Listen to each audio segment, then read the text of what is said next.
কামার বানাইছো, কেন আমাকে কামার বানাইছো?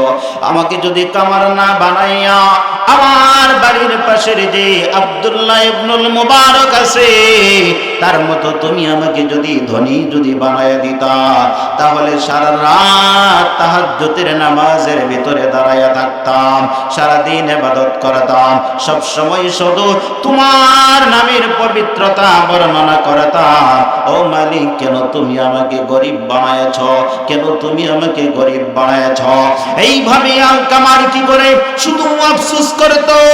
ওই আব্দুল্লাহ ইবনুল মুবারকের আমল দেখে দেখে মনের ভিতরে তামান্না আকাঙ্ক্ষা ছিল, কিন্তু আল্লাহ তাআলা রিজিকের প্রশস্ততা দেয় না, এ কারণে আল্লাহর বান্দা সব ধরনের ইবাদত করতে পারে না। কিন্তু দিলের ভিতরে ইবাদতের মহব্বত, আল্লাহ পাকের মহব্বতে কামারের হৃদয়টা ভরপুর। সুবহানাল্লাহ।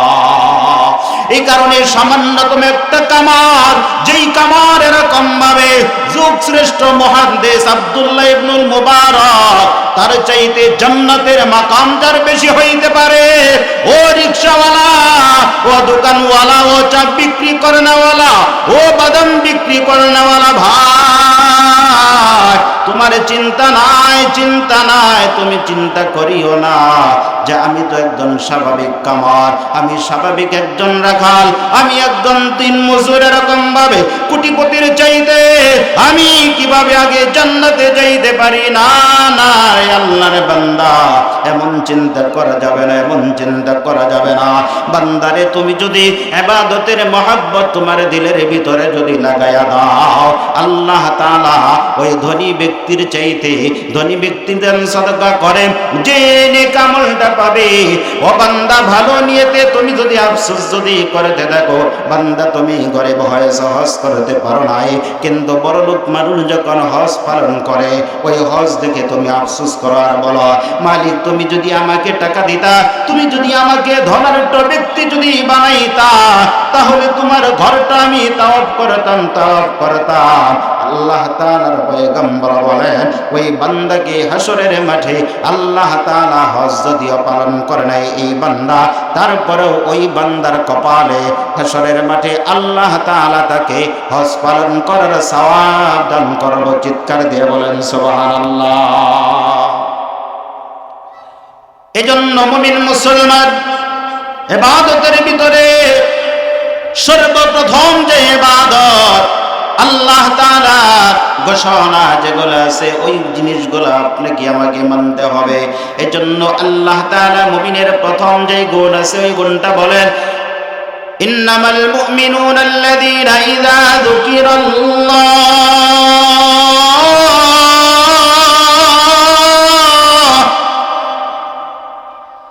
ওয়াজিলাত কুলুবুহুম وَإِذَا تُلِيَتْ عَلَيْهِمْ آيَاتُهُ زَادَتْهُمْ إِيمَانًا وَعَلَى رَبِّهِمْ يَتَوَكَّلُونَ।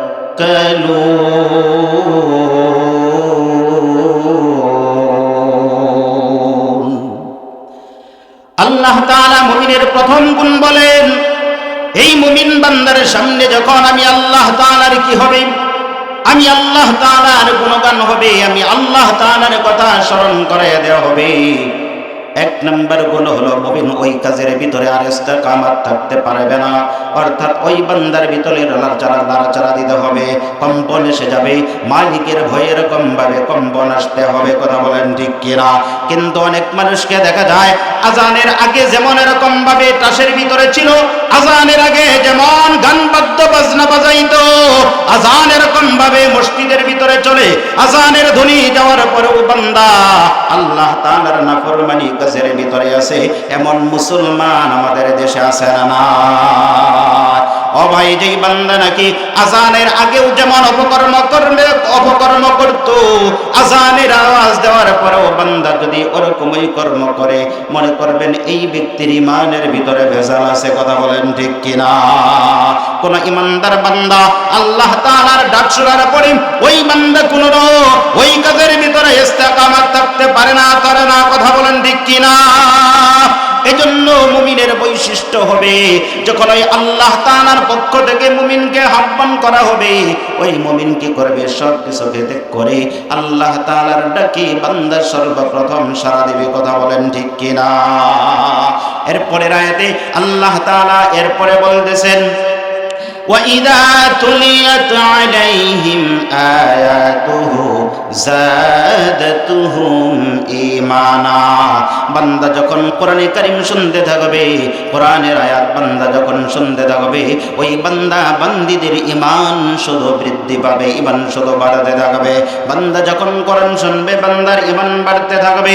কোরআন শোনার দ্বারা মানুষের দিল তাজা হয়, দিলের ভিতরে মানুষগুলা প্রশান্তি পায়। এজন্য মুমিন মুসলমান বেশি বেশি করে কোরআনে কারীমের তেলাওয়াত শুনতে হবে। এজন্য একজন এরকম ভাবে মানুষ যিনি নামাজ পড়ে না, এই আয়াত থেকে যখন বান্দা জানতে পারবে নামাজ না পড়লে এরকম গুনাহ হবে, নামাজ না পড়লে এরকম শাস্তি হবে, বান্দা যখন জানতে পারবে মা বাবার খেদমত না করলে এমন এরকম শাস্তি হয়ে যাবে, বান্দা যখন জানবে এই আয়াতের মাধ্যমে অনেক গরিবের হক কি, বড় লোকের হকটা কি আছে, পশু পাখিগুলোর হক কি আছে, আল্লাহর হক বান্দার উপরে কি আছে, পরকালে কি আছে, হাশরের মাঠে কি হবে, এই কথাগুলো যখন বান্দা কোরআনুল কারীমের মাধ্যমে আয়াতগুলোর মাধ্যমে বান্দা যখন জানতে পারবে, জানার পরে বান্দা পরিবর্তন হয়ে যাবে, পরিবর্তন হয়ে যাবে। অনেক মানুষ আছে মা বাবার সাথে বেয়াদবি করে, এই বান্দা যখন আয়াতের মাধ্যমে জানতে পারবে মা বাবার সাথে ভালো ব্যবহার করলে ফায়দাটা কি, এই কোরআনের মাধ্যমে বান্দা যখন জানতে পারবে, জানার পরে বান্দা পিছনের গুনাহের কাজগুলো পরিহার করার দ্বারা ওই বান্দার ঈমানকে আল্লাহ তাআলা বাড়ায়া দিবে। চিৎকার দিয়ে বলি সুবহানাল্লাহ। আমার ভাইয়ের জন্য কোরআন মানুষের ঈমানকে বৃদ্ধি করে। এক ডাকাত আল্লাহ তাআলার এক ওলি, আল্লাহ তাআলার এক বান্দার পকেটের ভিতরে হাত দিল। কার পকেটে হাত দিল? এক ডাকাত আরেক ব্যক্তির পকেটের ভিতরে হাত দিল। যার পকেটে হাত দিছে তিনি হলেন আল্লাহওয়ালা লোক। আবার যখন পকেটের ভিতরে হাত দেয়, হাত দেওয়ার সাথে সাথে হুজুর ডাক দিয়ে বলতেছে, বেটা তুমি কি করলে? আল্লাহর বান্দা ডাক দিয়ে বলতেছে, হুজুর গো বেয়াদবি মাফ করে দেন, আমাদের রিজিক তো আপনাদের পকেটে। আমাদের রিজিক কোথায়? আমাদের রিজিক তো আপনাদের পকেটে। হুজুর বলে, তুমি কি বললা? তোমাদের রিজিক আমার পকেটে কেন হবে? হে বেটা কাছে আয়, কাছে আয়। আবার যখন কাছে গেল, যাওয়ার সাথে সাথে আল্লাহর বান্দা কি করলো? যে ডাকাত ছিল টাকা নেওয়ার জন্য কি করেছিল? হাত দিয়েছিল। ওই ডাকাত বেচারাকে আল্লাহ তাআলার বান্দা কি করলেন? সাথে সাথে কোরআনে কারীম থেকে একটা আয়াত শোনায়া দিলেন। কি আয়াত? ওয়া ফিস সামাই রিজকুকুম ওয়া মা তুআদুন।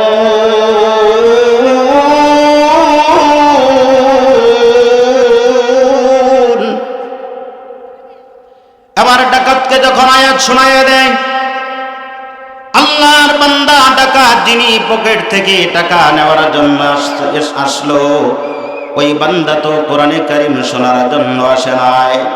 আল্লাহর বান্দা ডাক দিয়ে বলে, শোনো, তুমি তো এরকম ভাবে আমার পকেট থেকে টাকা ধান্দা করার জন্য আসলা, কিন্তু আল্লাহ তাআলা কি বলতেছে শোনো।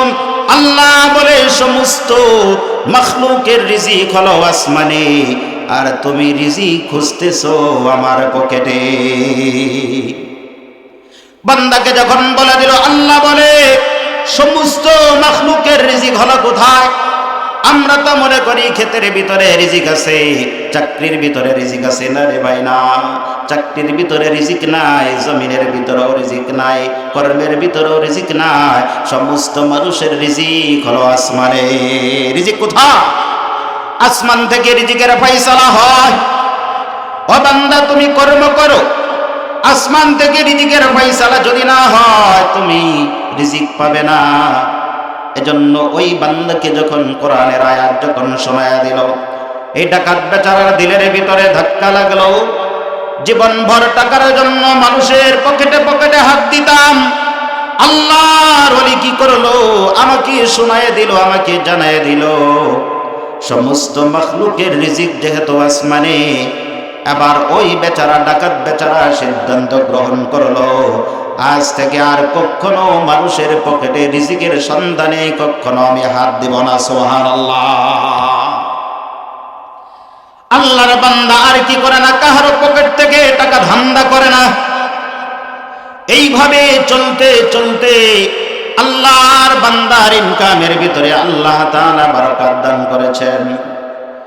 কিছুদিন অতিবাহিত হওয়ার পরে, সময় যখন অতিবাহিত হয়ে গেল, আল্লাহ তাআলার ওই ওলি খানায়ে কাবা তাওয়াফ করতেছে, আর যেই বেচারা টাকার জন্য রিজিকের জন্য আরেক বেচারার পকেটের ভিতরে হাত দিত, ওই বান্দা আল্লাহ তাআলার ঘর খানায়ে কাবা সেও তাওয়াফ করার জন্য গেছে। সুবহানাল্লাহ।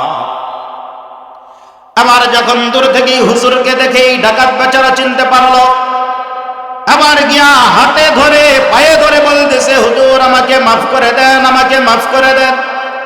হুজুর ডাক দিয়ে বলে, বাবা তোমাকে তো আমি চিনি না, তোমার চেহারা চেনা যায় না, কে তুমি, তোমার পরিচয়টা কি?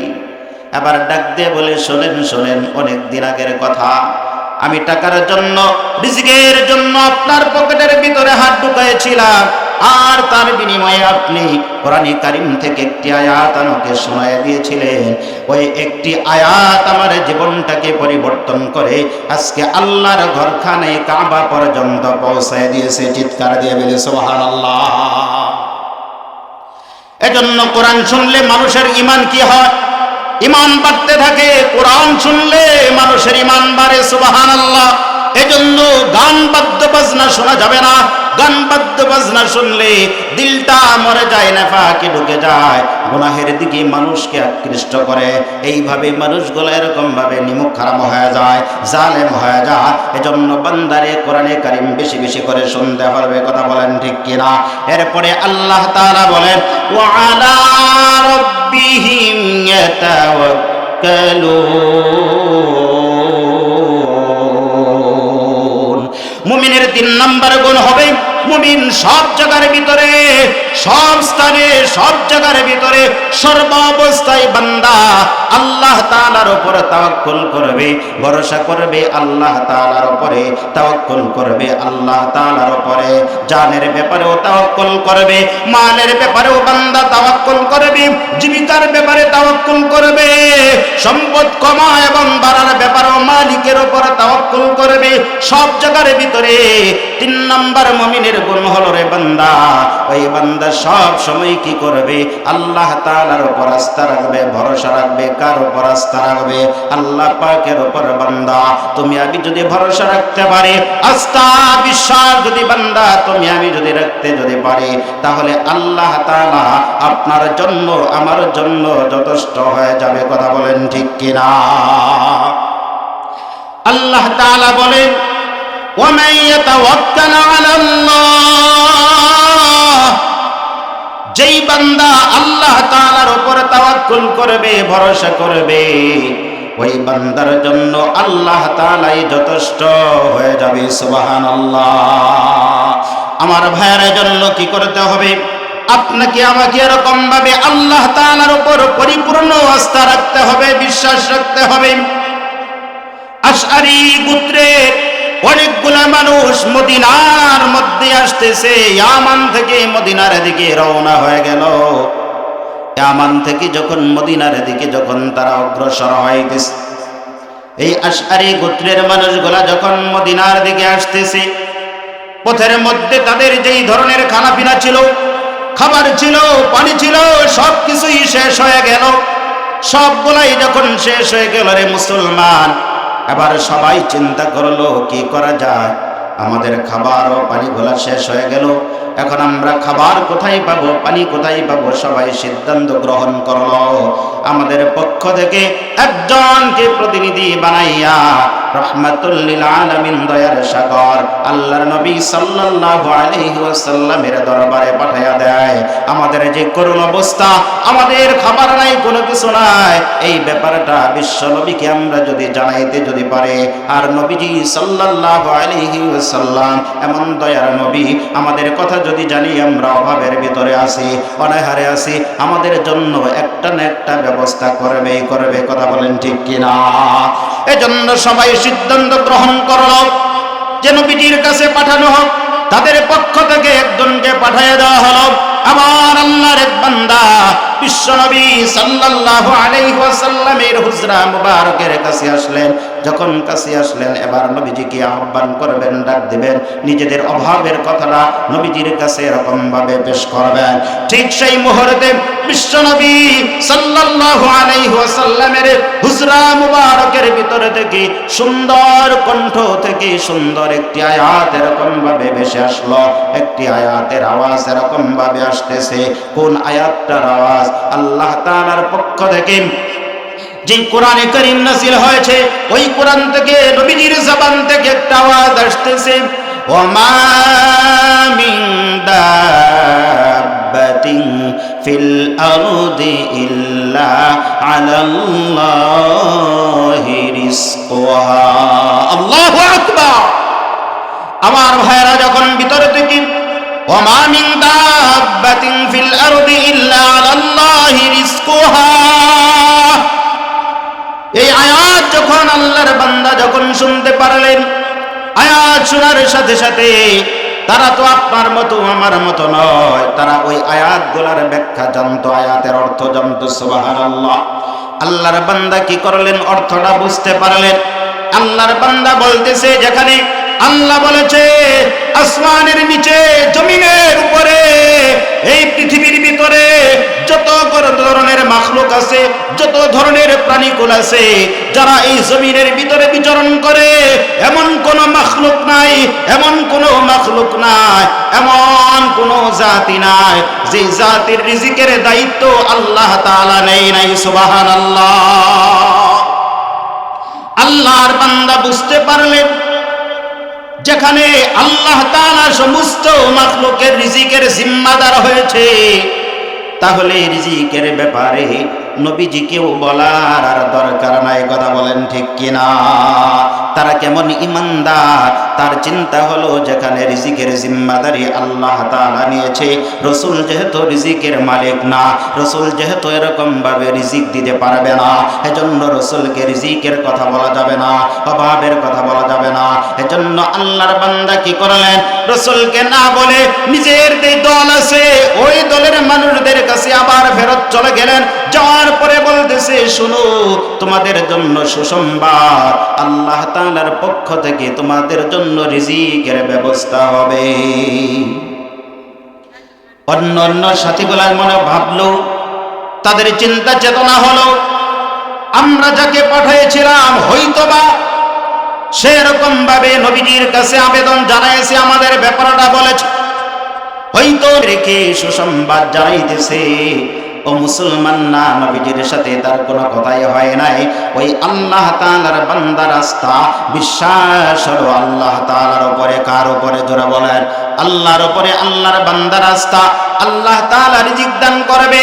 কিছুক্ষণের মধ্যেই দেখা গেল আল্লাহর দুই বান্দা তাদের কাছে আসলো, গোশত এবং রুটি নিয়া তাদের সামনে যখন এরকম ভাবে তাদেরকে হাদিয়া দিল, দেওয়ার পরে তারা সবাই এরকম ভাবে মজা করে খাবারগুলা শেষ করে দিয়েছে।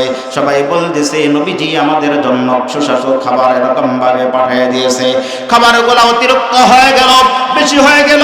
সবাই সিদ্ধান্ত গ্রহণ করলো, যেই বরকতের খাবার নবীজির দরবার থেকে আমাদের কাছে পাঠানো হয়েছে, ওই খাবারগুলা এমনিতেই নষ্ট করা যাবে না, এমনিতেই নষ্ট করা যাবে না। এই খাবারগুলা নবীজির দরবারে আবার আমরা ফেরত দেব। নবীজির কাছে পাঠায় দেয়। নবীজি প্রয়োজন অনুযায়ী অন্য জায়গার ভিতরে এই খাবারগুলা যাতে এরকম ভাবে ব্যবহার করতে পারে, এই খাবারগুলা নিয়ে নবীজির দরবারে চলে গেলাম। যাওয়ার পরে বলতেছে, আসসালামু আলাইকুম ইয়া রাসূলুল্লাহ। ও নবী, আপনি আপনি যে আমাদের কাছে খাবারগুলা প্রেরণ করেছিলেন, ওই খাবারগুলা খুবই এরকম ভাবে মজাদার হয়েছিল, আমরা সবাই তৃপ্তি সহকারে খেয়েছি। ও নবীজি, অবশিষ্ট এই খাবারগুলা আছে, এই খাবারগুলা আপনার দরবারে আমরা দিতেছি। নবীজি ডাক দিয়ে বলে, না, আমি তো কোনো ধরনের কোনো খাবার তোমাদের কাছে পাঠাই নাই। বলে, আপনার কাছে তো আমাদের এক প্রতিনিধি পাঠাইছিলাম, আমাদের এক দূত পাঠাইছিলাম, তিনি তো গিয়ে বলতেছে খাবারের ব্যবস্থা হবে। আবার ওই আল্লাহর বান্দা পিছনের ইতিহাসটা বলতেছে, শোনো, আমি তো এরকম ভাবে নবীজির দরবারে এসেছিলাম, কিন্তু আমি যখন হুজরা মুবারকের কাছে দাঁড়াইলাম, দাঁড়ানোর পরে হুজরা মুবারক থেকে ওমা মিন দাব্বাতিন ফিল আরদি ইল্লা আলাল্লাহি রিজকুহা, যখন আমি শুনতে পারলাম এই রিজিকের জিম্মাদার যেহেতু আল্লাহ তাআলা, এ কারণে নবীজিকে আমি কোন হিসাবে কোন সাহসে রিজিকের কথা বলবো? রিজিকের মালিক যেহেতু আল্লাহ, এই নবীকে আমি না বলে আল্লাহ তাআলার উপর আস্থা রেখে তোমাদের কাছে আমি চলে গেছি। আমরা যদি সবর করে ধৈর্য ধারণ করি, আল্লাহ তাআলা আমাদের জন্য খাবারের ব্যবস্থা করে দিবে। কথা বলেন ঠিক কিনা? নবীজি সাল্লাল্লাহু আলাইহি ওয়াসাল্লাম বলেন, হ্যাঁ হ্যাঁ, আমি তো তোমাদের কাছে খাবার প্রেরণ করি নাই। যেই মালিকের উপর তোমরা আস্থা রাখলা, যেই মালিককে তোমরা বিশ্বাস করেছো, ওই আসমানের মালিক আল্লাহ, ওই মালিক তোমাদের জন্য খানা পিনার ব্যবস্থা করে দিয়েছে। সুবহানাল্লাহ। এজন্য মুমিন আল্লাহ তাআলার উপর তাওয়াক্কুল করতে হবে, ভরসা রাখতে হবে। কার উপরে? আল্লাহর উপর। বান্দা, তোমাকে আমাকে তাওয়াক্কুল করতে হবে আল্লাহর উপর। বান্দা, তুমি আমি যদি তাওয়াক্কুল যদি করতে পারি, ভরসা যদি রাখতে পারি, তাহলে আল্লাহ তাআলা আমার জন্য আপনার জন্য যথেষ্ট হয়ে যাবে। সুবহানাল্লাহ। হযরত মালিক ইবনে দিনার রাহমাতুল্লাহি আলাইহি, তিনি অনেক বড় রকম বুজুর্গ ছিলেন। মালিক ইবনে দিনার রাহমাতুল্লাহি আলাইহি তিনি বর্ণনা করেন, নিজের ঘটনায় তিনি নকল করেন, আমি যখন হজ পালন করার জন্য যখন বের হয়ে গেলাম, হজ পালন করার জন্য যখন বের হয়ে গেলাম, কত দূর যখন অগ্রসর হইলাম, দেখতেছি একটা ঠোঁটের রুটিটা ওই আল্লাহ তাআলার বান্দার মুখের ভিতরে দিতেছে, আর আল্লাহর বান্দা ওই রুটিটা সুন্দরভাবে খাইতেছে। সুবহানাল্লাহ। এই দৃশ্য যখন দেখলেন, আল্লাহর বান্দা সালাম দেওয়ার পরে তার সব ধরনের রশি, গোলা হাতের রশি, পায়ের রশি, চোখ যে বাঁধা ছিল সব কিছুকে খুলে দিলেন। খুলে দেওয়ার পরে বলতেছে, ভাই আপনার এই অবস্থা কেমন? বলতেছে, আমি তো হজ পালন করার জন্য বের হয়েছিলাম, ডাকাতের দলগুলা আমাকে এরকম অবস্থা করেছে, আমার এই অবস্থা করেছে। আমিও তো হজের যাত্রী ছিলাম, আমার মাল সামানা যা কিছু আছে সব কিছুই নিয়ে গেছে, অবশিষ্ট আমাকে আর কোনো কিছুই রাখতে দেয় না। আমার হাতের ভিতরে রশি, পায়ের ভিতরে রশি লাগাইয়া আমাকে এখনই ফালাইয়া তারা চলে গেছে। এবার আল্লাহর বান্দা মালিক ইবনে দিনার বলে, চলো ভাই চলো, আমিও তো হজে যাব। দুই বান্দা একসাথে হজ পালন করার জন্য যখন অগ্রসর হইতেছে, অনেক দূরের পথ যাইতে যাইতে হঠাৎ করে তাদের পানির পিপাসা লাগলো। রে মুসলমান, আবার পানি পান করবে কোত্থেকে? এখনকার মতো তো সিস্টেম নাই, আগে তো কুয়া ছিল, কূপ ছিল, কূপ থেকে পানি উঠাইতে হইতো। আল্লাহর বান্দা সিদ্ধান্ত গ্রহণ করলেন, সামনে যেই মাত্র কূপ পাবো, কুয়া পাবো, ওই কুয়া থেকে পানি উঠাই আমরা পান করব। আবার কুয়ার কাছে যখন যাইতে শুরু করলো, আবার যাইতে যাইতে দেখতেছে আল্লাহ তাআলার কিছু মাখলুক জঙ্গল থেকে কিছু হরিণ এরকম ভাবে আসছে, আর ওই হরিণগুলা ওই কুয়া থেকে পানি এরকম ভাবে পান করে দিয়েছে। কুয়া থেকে পানিগুলা যখন পান করে, আবার ওই হরিণগুলা মানুষের আওয়াজ পাওয়ার কারণে, মানুষের আওয়াজ পাইল যখন, মানুষকে দেখার সাথে সাথে ওই আল্লাহ তাআলার মাখলুকগুলা, হরিণগুলা ওই কুয়া থেকে দূরে এরকম ভাবে জঙ্গলের দিকে পলায়ন করলো। আবার আল্লাহ তাআলার বান্দা মালিক ইবনে দিনার কি করলেন? বালতি এবং রশির মাধ্যমে ওই কূপ থেকে পানি উঠাইলেন। পানি উঠানোর পরে পানিগুলা পান করলেন। পান করার পরে আল্লাহ তাআলার বান্দা মালিক ইবনে দিনার রাহমাতুল্লাহি আলাইহি তার ভিতরে চিন্তা ঢুকলো, হায় হায়, আমি তো বালতির মাধ্যমে, রশির মাধ্যমে পানি পান করলাম, কিন্তু আমার পূর্বে আল্লাহর যেই মাখলুকগুলা ছিল জঙ্গলের হরিণ। ওই হরিণ তো এরকম ভাবে রুকু করতে পারে না, সেজদাও করতে পারে না। ওই হরিণ কিভাবে এই কূপ থেকে এই পানিগুলা পান করলো?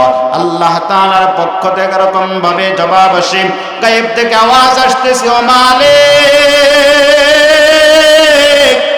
তুমি আমার উপরে যেমন তাওয়াক্কুল করেছিলে, তুমি আমার উপরে যেমন ভরসা করেছিলে, আমি তোমার সাথে ওরকম ব্যবহারটাই করেছি। ওই জঙ্গলের হরিণগুলা আমি আল্লাহ তাআলার উপর পরিপূর্ণ আস্থা রেখেছিল। ওয়া আলা রাব্বিহিম ইয়াতাওয়াক্কালুন, আমি আল্লাহ তাআলার উপর ভরসা করেছিল, আমি আল্লাহ তাআলার উপর আস্থা রেখেছিল যে একমাত্র আমাদেরকে আল্লাহ পানি পান করাইতে পারে, আর না হয় এই কুয়া থেকে আমাদের দ্বারা পানি পান করা সম্ভব নয়। ও মালিকের জন্য ওই আমার মাখলুকগুলা যখন হরিণগুলা ওই কূপের কাছে যখন গিয়েছিল, আমি পানিকে অর্ডার করলাম, পানি রে আর নিচে থাকবি না, নিচে থাকবি না, আমার এই মাখলুকগুলা যেহেতু এসেছে তোমরা তাড়াতাড়ি উপরের দিকে উঠে যাও। ওই হরিণগুলা যখন এসেছিল, আমি এই পানিকে হুকুম করার কারণে অটোমেটিক এই পানিগুলা ওই কূপের মুখ বরাবর হয়ে গিয়েছিল, আর ওই হরিণগুলা সহজেই পানিটা পান করেছিল। সুবহানাল্লাহ। এই আওয়াজ যখন পাইলেন, মালিক ইবনে দিনার লজ্জায় পড়ে গেলেন। আমি আশরাফুল মাখলুকাত, আমি হলাম সৃষ্টির সেরা। সৃষ্টির সেরা হওয়ার পরেও বালতি লাগে, রশি লাগে, আমি কেমন মানুষ হইলাম? এ কারণে সাথে সাথে এই লজ্জায় পড়ে যাওয়ার কারণে আল্লাহর বান্দা বালতি একদিকে, রশিটা টান দিয়ে ছেড়ে আর একদিকে ফালাইয়া দিলেন। ও মুসলমান, এজন্য কি করতে হবে? আল্লাহ তাআলার উপর আস্থা রাখতে হবে, বিশ্বাস রাখতে হবে। মুমিনের 3 নম্বরে যেই গুণ, আল্লাহ বলে ওয়া আলা রাব্বিহিম ইয়াতাওয়াক্কালুন। যেই বান্দা আল্লাহ তাআলার উপর আস্থা রাখবে, ভরসা রাখবে, ওই বান্দার জন্য কে দিনা। এরপরে আল্লাহ তাআলা বলেন আল্লাযীনা ইউকিমুনাস সালাহ। এরপরে মুমিনের যে গুণ হবে, বান্দারে তোমাকে আমাকে নামাজ আদায় করতে হবে। কি করতে হবে? নামাজ হলো আল্লাহ তাআলার কাছ থেকে বান্দা তুমি যে নিবার মাধ্যমটা হলো সবচেয়ে বড় মাধ্যম, যেটা সেটার নাম হলো সালাত, নামাজ। নামাজে বান্দা যখন দাঁড়ায় যাবে, আল্লাহ তাআলার রহমত গুনাহ বান্দার উপরে বৃষ্টির মতো এরকম ভাবে বর্ষণ হবে। কথা বলেন ঠিক কিনা? বান্দা যখন নামাজের ভিতরে দাঁড়াবে, বান্দা যখন সূরাতুল ফাতিহা তেলাওয়াত শুরু করে দিবে, এই সূরাতুল ফাতিহাকে আল্লাহ তাআলা 2টা ভাগ করে দিয়েছে। প্রত্যেকটা অংশ হলো বান্দার, আর প্রত্যেকটা অংশ হলো আল্লাহর। সুবহানাল্লাহ। প্রত্যেকটার ভিতরে বান্দার চাওয়া আছে, আর প্রত্যেকটার ভিতরে মালিক আল্লাহ তাআলার প্রশংসার কথা। সুবহানাল্লাহ বলে আমার ভাইরা, এরকম ভাবে যারা নিজেকে নামাজের ভিতরে এরকম ভাবে ঢুকাইতে পারছে, যারা আল্লাহ তাআলার ইবাদতগুলা সুন্দরভাবে করতে পারবে, তার একটা ঘটনা আপনাদেরকে আমি শোনাই নাই। আমার ভাইরা পারস্যে বসবাস করে, নাম হলো আব্দুল আযীজ ফারসি। কি নাম? আব্দুল আযীজ ফারসি। আল্লাহ তাআলার বান্দার নাম। আল্লাহ তাআলার বান্দা সব সময় নামাজ পড়ে, রোজা করে, যাকাত দেয়, সব ধরনের কাজ করে। আমরা যেমন জুমার দিন, শুক্রবারের দিন বলে থাকি, বিবিদেরকে বলে ও বিবি আজকে জুমার দিন, তাড়াতাড়ি করে কাপড়গুলা পরিষ্কার করে দাও, পরিষ্কার করে দাও, তাকে ভাবে যাতে মসজিদের ভিতরে যাইতে পারি। আল্লাহর বান্দা আব্দুল আযীজ ফারসি কি করলেন? আল্লাহর বান্দাকে, আল্লাহর বান্দা আল্লাহর বান্দিকে যখন বললেন, ও দিদি আজকে জুমার দিন, তাড়াতাড়ি করে কাপড়গুলো পরিষ্কার করে দাও, আগে ভাগে যাতে মসজিদের ভিতরে যাইতে পারি। দিদি ডাকতে বলেছেন, আমার আপনি তো মসজিদে যাবেন, অসুবিধা নাই, তবে যাওয়ার আগে আমার একটা কথা। বলে কোন কথা? বলে গতকালকে যে বাজারে এরকম ভাবে মেশিনের মধ্যে আমাদের গমগুলা নিয়ে গিয়েছিলেন গম বানানোর জন্য, আটা করার জন্য, মেশিন যেহেতু বন্ধ ছিল, এজন্য ঘরগুলা আপনি ভাঙাইতেও পারেন নাই, আটার ব্যবস্থাও করতে পারেন নাই। স্বামী গো, আটার আটার বস্তাটা আটার ব্যবস্থা যদি না করতে পারেন, বাজার থেকে আটা যদি না নিয়ে আসেন, তাহলে দুপুরবেলা অনাহারে আমাদেরকে থাকতে হবে। অনেক স্বামী আমার, আপনি জুমার নামাজে যাওয়ার অসুবিধা নাই, জুমাতে যাওয়ার আগে আমাদের জন্য আটার ব্যবস্থা আপনি করে যান। এই মাত্রই কথাটা বলল, আল্লাহর বান্দা বলতেছে, বিবি আমার এক নাম্বার ব্যস্ততা ছিল, আগে ভাগে আমি মসজিদে যাব, এবার তুমি বলতেছো বাজার থেকে আটার ব্যবস্থা করে দেওয়া হবে, আমার ব্যস্ততা দুইটা শুরু হয়ে গেল। এবার আল্লাহর বান্দা বলতেছে, ঠিক আছে বাজারে চলে যাব। আবার যেই মাত্র বাজারে যাওয়ার জন্য রওনা করলো, পেটের মধ্যে তার যেই ঘোড়া ছিল, আবার ঘোড়া দিয়ে আসওয়ার হয়ে যাবে। পেটের মধ্যে যাওয়ার পরে আল্লাহর বান্দা দেখতেছে তার যেই ঘোড়াটা ছিল, ওই ঘোড়াটা ওখান থেকে ছুটে জঙ্গলের ভিতরে চলে গেছে। আল্লাহর বান্দা সিদ্ধান্ত গ্রহণ করলেন, আমি যদি এরকম ভাবে এই ঘোড়াটাকে যদি ধরি, না যদি বাঁধি, আগে ভাগে জঙ্গলের মধ্যে হিংস্র প্রাণী আছে, তাহলে তো আমার অনেক টাকা পয়সা লস হয়ে যাবে, নামাজ তো অনেক দেরি হবে, তাড়াতাড়ি করে ঘোড়াটাকে আগে বেঁধে ফেলি। আবার কয়েকজন ব্যক্তিকে ডাক দিল, তাড়াতাড়ি চলো ভাই, তাড়াতাড়ি চলো, জঙ্গলের ভিতরে আমার এরকম ভাবে আমার পশুটা চলে গেছে, আমার ঘোড়াটা চলে গেছে, তাড়াতাড়ি যাও, তাড়াতাড়ি যাও। কয়েকজন মিলে মিশে আবার যখন আল্লাহর বান্দারা মিলে মিশে ঘোড়াটাকে বাঁধার জন্য জঙ্গলের ভিতরে যখন বুঝতেছিল, ঠিক সেই মুহূর্তে আল্লাহ তাআলার পক্ষ থেকে মুয়াজ্জিন সাহেব একটা আওয়াজ শোনায় দিল, হাইয়া আলাস সালাহ। এই মাত্র হাইয়া আলাস সালাহর আওয়াজ আসলো, আব্দুল ফারসি বলে আল্লাহ তাআলার পক্ষ থেকে আওয়াজ আসছে, আসো নামাজের জন্য, আসো নামাজের জন্য, আসো নামাজের জন্য। বলতেছে ভাই নামাজের সময় হয়ে গেছে, তাড়াতাড়ি করে বাঁধো, তাড়াতাড়ি করে দেখো। এরপর পরে আবার আল্লাহ তাআলার পক্ষ থেকে আরেকটি আওয়াজ শোনায় দিল, হাইয়া আলাল ফালাহ। এই মাত্র হাইয়া আলাল ফালাহ এই আওয়াজ এই মাত্র শোনায় দিল, আল্লাহর বান্দা বলতেছে আর দেরি করা যাবে না, আর দেরি করা যাবে না। যেখানে বলতেছে হাইয়া আলাল ফালাহ, আল্লাহ তাআলার কাজ আমি যদি করি, তাহলে আল্লাহ তাআলা আমাকে কল্যাণ দিবে।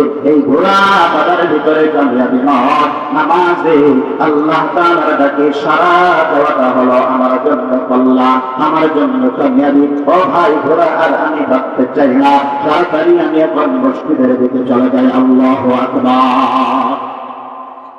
আবার আব্দুল ফারসি কি করলেন, বাড়িতে কাপড় লতা হইয়া তাড়াতাড়ি মসজিদের ভিতরে চলে গেলেন। মসজিদের ভিতরে যাওয়ার পরে সূরাতুল ফাতিহা যখন শুরু করে দিল, সূরাতুল ফাতিহা প্রথম আয়াতগুলো বলার পরে এরপরে আল্লাহর বান্দা যখন বলতেছেন, ইয়্যাকা না'বুদু ওয়া ইয়্যাকা নাস্তাঈন,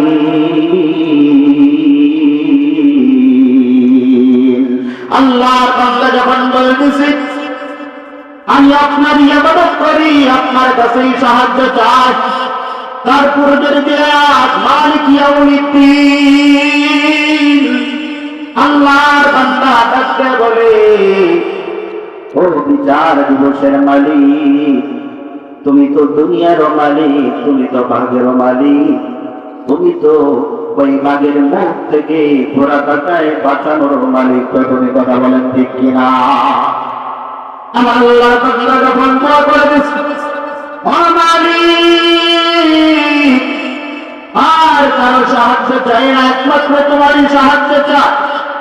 এইভাবে আল্লাহর বান্দা যখন বললেন, নামাজ সমাপ্ত হয়ে গেল। আল্লাহর বান্দা যখন বাড়িতে যখন আগমন করলেন, বাড়িতে ঢুকলেন, আবার বাড়িতে যখন ঢোকার সাথে সাথে আবার আল্লাহর বান্দা সালাম দিতেছে, আসসালামু আলাইকুম ওয়া রাহমাতুল্লাহ। যেই মাত্র আসসালামু আলাইকুম ওয়া রাহমাতুল্লাহ বললেন, ভিতর থেকে তার বিবি বলতেছে, ওয়া আলাইকুম আসসালাম ওয়া রাহমাতুল্লাহ। আল্লাহু আকবার বলেন। আমার ভাইয়া আব্দুল ফারসি কি করলেন, তার বিবিকে সালাম দিলেন, আর দিল সালামের জবাবটা সুন্দরভাবে ও মুসলমান, আজকে আমরা স্বামী স্ত্রীর ভিতরে মিল মহব্বত নাই, সালাম নাই, কালাম নাই, কথা বলেন ঠিক কিনা? শুধু অনিল আর অনিল, দুইজনের ভিতরে শুধু ফাটল, একজন আরেকজনকে দেখতে পারে না। ও মুসলমান, স্বামী বিবিকে সালাম দেয়, বিবি স্বামীকে সালাম দেয়, পৃথিবী থেকে এমন একজন মহামানব পরিবাহিত হয়ে গেছে, যিনি স্বামীকে সালাম দিত, আবার স্বামীও বিবিকে সালাম দিত। ওই আল্লাহ তাআলার বান্দিকে স্বয়ং আল্লাহ রাব্বুল আলামিন নিজে ওই মহিলাকে সালাম জানিয়েছে। সুবহানাল্লাহ। আমার যখন বিবি বলতেছি, ও স্বামী আমার বসেন বসেন, যদি ভাই যান, আমার স্বামী ডাকতে বলে আব্দুল ফারসি বলতেছে, বিবি আমি তো নামাজ পড়ি, আমি হজ করি, আমি তাবলীগের মুবাল্লিগ, আমি একজন মুসল্লি, তোমাকে তো পর্দাই রাখি, কেন তুমি পর্দা ভেদ করে তুমি কেন এরকম ভাবে বাজারে চলে গেলে, কেন তুমি অপরাধ করলে? বিবি ডাকতে বলে, স্বামী আমার, আমাকে দোষারোপ করবেন না, আমি তো কোনো অপরাধ করি নাই, আমি তো পর্দা লঙ্ঘন করি নাই। বলে তাহলে আবার বস্তা করতে আসলো। আমার বিবি ডাকতে বলতেছে, স্বামী আমার শোনেন, আপনি যখন মসজিদে চলে গেলেন আল্লাহ তাআলার হুকুম আদায় করার জন্য, উত্তর পাড়ার একজন মানুষ এসে আমার বাড়িতে অবস্থান করলো। আসার পরে আমাকে ভাবি ভাবি বলে বারবার রাখতেছে। আমি তার কাছে সাড়া দিলাম। সাড়া দেওয়ার পরে আল্লাহর বান্দার মাথার ভিতরে তার বস্তা দেখা গেল, আর তার বস্তাটা আমার সামনে এরকম ভাবে রেখে দেয়। দেখার পরে আমি দেখতেছি তার বস্তার উপরে আব্দুল আজিজ ফারসি লেখা, অর্থাৎ তোমার নামটা দেখা যায়। আর ওই ভাই আমাকে বলে গেল, আমি বলবো শুধু আপনাদের বস্তাটা আমার বাড়িতে নিয়ে গিয়েছিলাম। আমার দিন বলতেছে, আকাম তখন করেন না, ভালো কাজ তো জীবনে করেনি না। আব্দুল আজিজ ভাই খুব নামাজি মানুষ, খুব পরহেজগার মানুষ, তার বস্তাটা আমার বাড়িতে কেন আনলে? যান যান, তাড়াতাড়ি করে এই মুহূর্তে তার আটার বস্তাটা তার বাড়িতে দিয়ে আসেন। সুবহানাল্লাহ। এই মাত্র এই সংবাদটা পাইলেন আব্দুল আজিজ ফারসি আল্লাহু আকবার বলে দিয়া আল্লাহ তাআলার প্রশংসা করলেন, তারিফ করলেন, বললেন, ইয়্যাকা না'বুদু ওয়া ইয়্যাকা নাস্তাঈন। আব্দুল আজিজ ফারসি বলে, ও মালিক, তোমার ইবাদত করি, তোমার কাছেই সাহায্য চাই। আব্দুল আজিজ ফারসি বলে, এক বান্দা যায় মসজিদে আল্লাহ তাআলার হুকুম মানার জন্য, আরেক বান্দাকে ইস্তেগফারের মাধ্যমে আল্লাহ তাআলা আমার বস্তাটাকে বাড়ি পর্যন্ত পৌঁছে দিয়েছে। সুবহানাল্লাহ। আবার আব্দুল আজিজ ফারসি ডাকতে বলে, বিবি রে, আমার তো আরো 2টা কাজ বাকি আছে, আমাকে ঘোড়া বাঁধতে হবে, ক্ষেতের ভিতরে পানি দিতে হবে। আমার আব্দুল আজিজ ফারসি যেই মাত্র ক্ষেতের দিকে যাবে, বিবি ডাকতে বলে, স্বামী আমার, আর আপনাকে ঘোড়া বাঁধতে হবে না, আপনি যে ঘোড়ার জন্য এরকম ভাবে হয়রান পেরেশান হয়ে গেছিলেন, ওই ঘোড়াটাকে আল্লাহ তাআলার যেই মাখলুকগুলো এরকম ভাবে যাদেরকে আপনি ভয় করেছিলেন, আমি দেখতেছি ওই মাখলুকগুলা পিছনে দাঁড়াই আছে, আর আমাদের ঘোড়াটা আগে যেখানে ছিল ঠিক ওই জায়গার ভিতরে দাঁড়াই আছে। সুবহানাল্লাহ।